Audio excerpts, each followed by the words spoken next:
Você falou aí em relação à política fiscal e monetária, que deveriam andar juntas, mas a gente está vendo que elas estão em caminhos contrários, pelo menos neste momento, né? Fiscal mais expansionista, monetária tentando ser restritiva para cortar esse excesso, inclusive, de demanda, tentar convergir a inflação para a meta. Como sair desse nível de juro mais alto, com inflação ainda resistente? É uma equação muito difícil. Muito difícil. O governo, ele escolhe um caminho, uma trajetória que eu não acho que é adequada. Ele falou, ok, a gente vai tentar fazer aqui uma política fiscal que agrade minimamente o mercado, né? Mas que ela vai ser focada no aumento de impostos. Veja, Paula, se você pegar desde a posse do Lula, nenhuma medida foi focada no corte de gastos. Nenhuma. Eu desafio aqui alguém me falar assim, olha, teve uma medida que foi para reduzir corte de gastos. Não. Foi tudo focado em aumento de tributo. Seja tributos das offshores lá fora, né, nos trusts lá fora, seja aumento de tributo que acabou não dando certo, mas pode voltar em relação às plataformas, né? A reforma tributária vai vir também com um aumento de tributos em serviços, né? Alguns setores, agronegócio também. Então, todas as medidas... o governo judicializa algumas questões, né? Leva lá para o STJ, aí passa a ter revisões tributárias, e isso é muito ruim porque causa insegurança jurídica, leva lá para o STF, questionando decisões tributárias que foram favoráveis às empresas no passado e que já tinham acabado, não tinha mais conversa, já tinha passado o trânsito em julgado, e aí de repente esses processos são reabertos, né? E causa aí uma grande insegurança jurídica, justamente na tentativa de reverter dinheiro para os cofres públicos, né? Enfim, então, todas as medidas focadas na arrecadação de impostos. Poucas medidas focadas aonde? No corte de gasto público. Ok, você pode com isso ter algum equilíbrio das contas públicas a curto prazo? Pode. Qual que é o risco? Eu aumento a carga tributária e não corto o gasto, né? Só que o aumento da carga tributária também, eu posso penalizar a atividade econômica. Então, a despeito de um aumento de impostos, mesmo com o país aumentando, né, os impostos, tentando arrecadar mais, por outro lado, o crescimento da economia não vem, ou vem pouco, né? Então, de tal maneira que mesmo com o aumento de tributos eu perco a arrecadação porque a economia vai crescer menos. E eu tenho um problema, né? A arrecadação eu não consigo garantir, porque ela depende do quanto o país vai produzir. Mas o gasto eu contrato, né? Então, o gasto, a partir do momento que você fez o gasto, ele se torna permanente, né? A arrecadação eu não consigo garantir essa arrecadação permanente, mas o gasto, uma hora que eu criei esse gasto, ele se tornou permanente. E a qualidade do gasto? E a qualidade do gasto é muito ruim também. Então eu vejo que a saída seria fazer uma reforma administrativa para valer. Essa seria a saída. Mas teria de onde cortar? Teria. O Banco Mundial trouxe um estudo, isso em 2016, algumas casas atualizaram esse estudo para 2018. A rota está ali, né?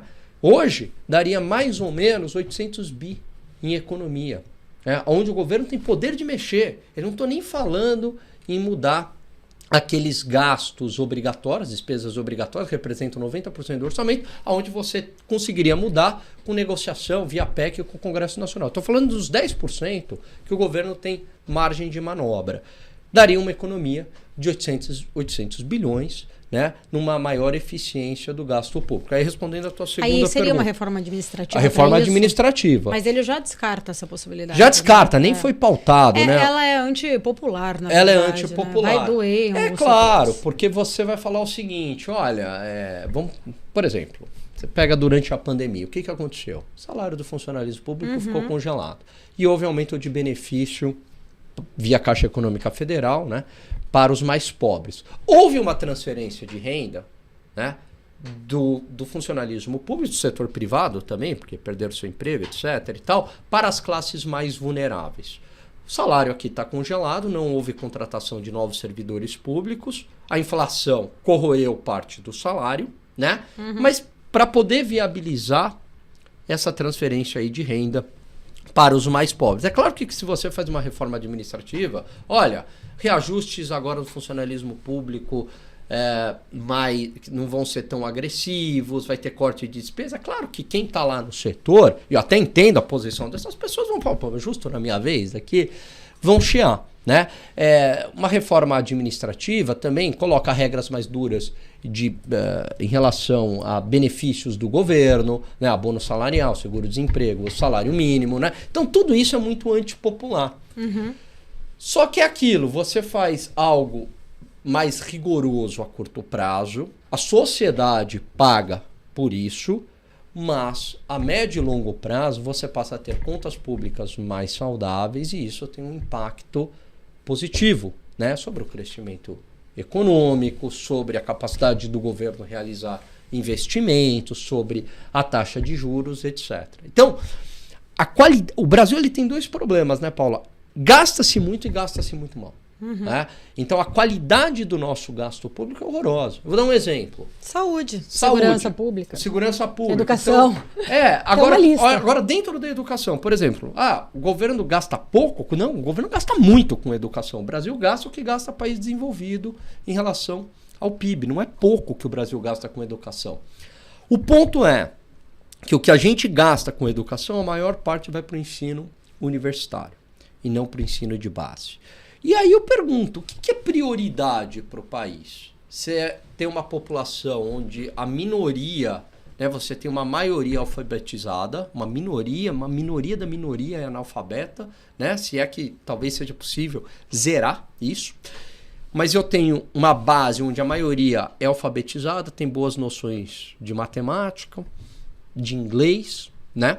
Ou é melhor você ter uma base muito ruim, precária, e aí, mais gente no ensino universitário, mas apenas formalmente no ensino universitário. Pessoas com deficiências muito graves no ensino universitário.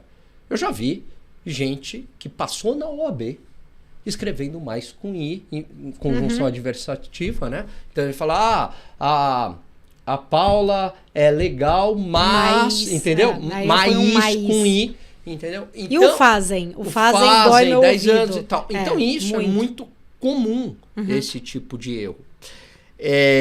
Noções de matemática. Então eu vejo que há uma ênfase muito grande no ensino em universidades federais, muitas vezes para pesquisas que são absolutamente inúteis para a sociedade, que não trazem retorno nenhum. Está ali, você lê, o mundo continua do jeito que ele está. Né? Tem uma tonelada de pesquisas assim.